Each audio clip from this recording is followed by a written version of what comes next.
اهلا وسهلا بكم يا اصدقاء، انا سلمى حجاج ودي قناتي التحفه تحفه. وفيديو النهارده هنعمل التصميم الجميل اللي قدامكم دوت. فيلا بينا نبتدي في الفيديو على طول ونشوف هنعمل تصميم النهارده ازاي.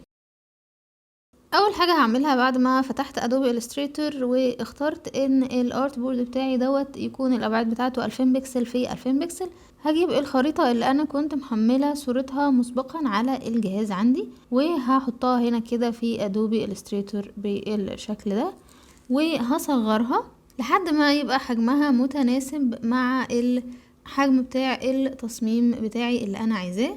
بعد كده هاجي كده من لايرز هنا وهعمل لللاير ديت كده لوك، وطبعا كالعاده بقى هسميها ريفرنس او هسميها اي حاجه انا عايزاها. انا هنا هسميها ماب وهعمل لها لوك بالشكل دوت. بس قبل ما اعمل لها لوك ممكن اجي من هنا كده اقلل الاوباسيتي بتاعتها شويه بحيث اعرف اشوف الخريطة من عليها كويس. وهاجي كده من هنا من layers واعمل لها لوك واعمل طبعا layer جديدة من هنا، وهنا بقى هسمي اللاير بتاعتي دي outlines واضغط انتر. بالاداة بقى اللي انا عايزاها هرسم الخريطة اللي عندي. ممكن استخدم طبعا البن تول، ممكن استخدم البرش تول، دي حاجة ترجع لحريتكم الشخصية. وسواء البن تول او البرش تول الاتنين ليهم فيديوهات شرح هنا على القناة وتدريبات بالتفصيل، هسيب لكم الروابط المهمة دي كلها تحت في صندوق الوصف. فانا حابة ان انا استخدم البن تول المرة دي.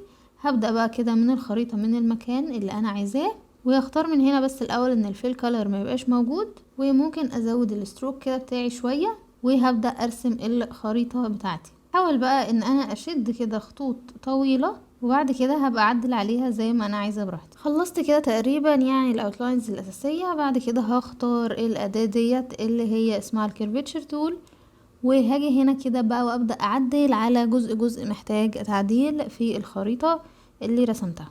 وزي ما بنشرح دايما ان اي نقطة انا عايزاها تبقى مدببة وهي اصلا كانت عبارة عن كيرف بضغط عليها دبل كليك، والعكس صحيح لو النقطة اصلا عندي مدببة وعايزة اعملها كيرف بضغط برضو عليها دبل كليك، والنقطة اللي مش عاجباني بعمل لها ديليت.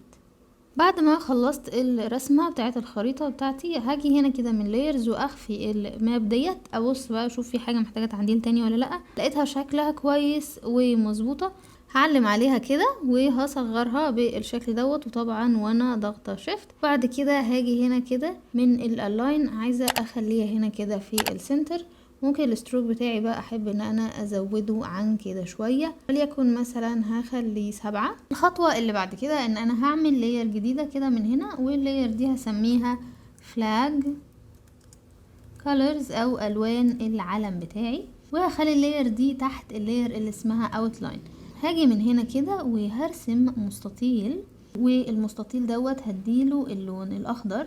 هقفل كولر وهلغي الستروك من عنده. بعد كده المستطيل دوت وانا ضغطة الت هكرره كده مرة تانية وهديله اللون الابيض، وبرده كذلك هلغي الستروك. والمستطيل دوت هديله اللون الاسود وهلغي طبعا الستروك بتاعه زيهم بالظبط. بعد كده هضغط يمين هنا كده على الريكتانجل تول وهختار البوليجون تول، هضغط ضغطة واحدة في اي مكان فاضي واختار من هنا ان السايدز دول يكونوا 3 او الجوانب بتاعته يكونوا 3. هلف المستطيل بتاعي بالشكل ده وهديله لون احمر، وانا ضغطة شيفت هكبر المستطيل بالشكل ده. كده انا رسمت العلم بتاعي. هعمل بس الاول لوك للاوتلاينز ديت كده عشان ما تلخبطنيش، وهاخد العلم بتاعي بالشكل ده احطه هنا. دي الالوان اللي هتكون في العلم. ممكن اعمل ده للعلم بتاعي اظبط كده الابعاد بتاعته، ممكن كمان وانا ضغطة شيفت اكبره كده شوية اظبط الابعاد بتاعته زي ما احب. اللي هعمله بعد كده بقى ان الاوتلاين دوت هشيل اللوك من عليه وهو نفسه هعلم عليه كده، واختار كنترول سي من الكيبورد، ومن اديت هختار بيست ان بليس 3 مرات، وهعلم على التلاتة دول بوثز وانا ضغطة شيفت، وهجيبهم هنا كده احطهم جوه اللاير اللي اسمها فلاج كولرز واحطهم فوقيهم.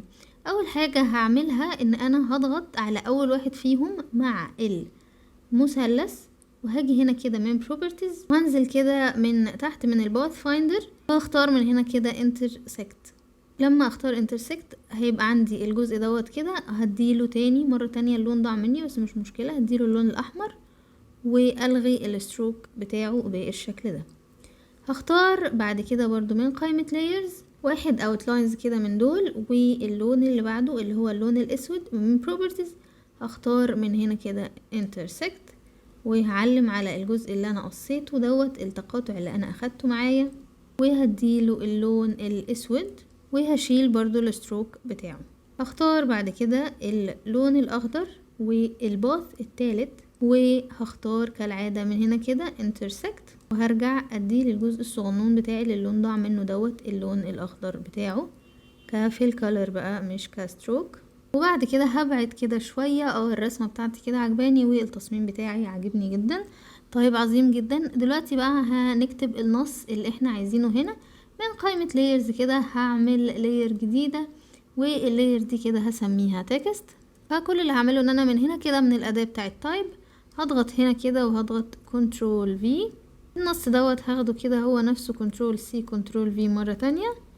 هنا عايزة بس الكلام اللي مكتوب اللي هو ان دوت من سورة آل عمران الآية 126. وهنا همسح السطر التاني دوت كده. ممكن طبعا بقى اغير في الخط زي ما انا عايزة. هخلي الخط بتاعي الالاينمنت بتاعته في السنتر، واخليه هو نفسه كده في المنتصف.